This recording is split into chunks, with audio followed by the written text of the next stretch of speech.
अम्मा बाद।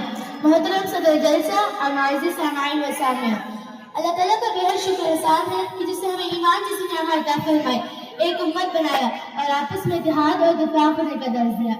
आज इस मुबारक महफिल में तकरीर का उन्वान है इत्तेहाद और इत्तेफाक। मोहतरम सामाईन, इस्लाम अमन और मोहब्बत का दीन है।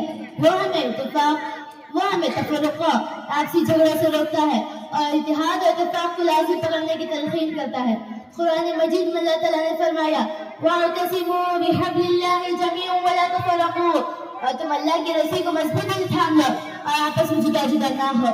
ये आयत हमें वाज़ेह तौर पर हुक्म देती है कि हमें अल्लाह की दीन की रस्सी को मजबूती से थामना चाहिए और आपस में झगड़ा नहीं करना चाहिए, क्योंकि तफर्रुक़ कमजोरी की अलामत है।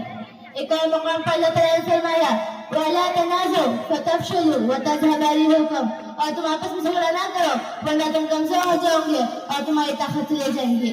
ये आयत हमें बताती है कि हमें आपस में झगड़ा नहीं करना चाहिए, क्योंकि आपसी झगड़े ख्वाब को कमजोर कर देती है और उनकी ताकत को बिल्कुल ही खत्म कर देती है।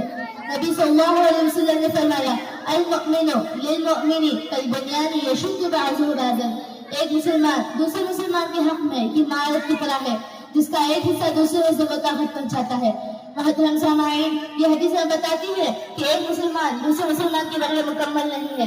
जिस तरह एक दीवार के लिए हर ईंट का होना जरूरी होता है, उसी तरह एक मजबूत उम्मत के लिए हर मुसलमान का होना जरूरी होता है। एक और मकाम पर नबी सल्लल्लाहु अलैहि वसल्लम ने जमात की अहमियत के बारे में फरमाया कि तुम जमात के साथ रहो, क्योंकि भेड़िया अकेली बकरी खा जाता है। ये हदीस से हमें मालूम होता है कि इत्तेहाद हमें महफूज रखता है और इख्तिलाफ और तन्हाई हमें नुकसान पहुंचा सकती है। मोहतरम सामाईन, आज इस उम्मत मुस्लिमा को जिन मुश्किलात का सामना करना पड़ा है, उसकी सबसे बड़ी वजह आपसे इख्तिलाफात, हसद, बग़्ज़ और नाइख्तिलाफी है। अगर हम कुरान और हदीस पर मुकम्मल अमल करते हुए और इत्तेहाद को अपना शौर बना ले तो हम अपनी कमजोरियों को ताकत में बदल सकते हैं। इत्तेहाद और इत्तेफाक सिर्फ कहने से नहीं आता, हमें उसके लिए बहुत सी चीजें अपनानी पड़ती है, जैसे दूसरों को माफ करना, नफरत से बचना और इत्तेहाद और बर्दाश्त से काम लेना। आइए आज हम मिलकर यह अहद करते हैं कि हम नफरत से बचेंगे, दूसरों को माफ करेंगे और कुरान और हदीस से मुकम्मल अमल करते हुए एक मजबूत उम्मत बनाने की कोशिश करेंगे।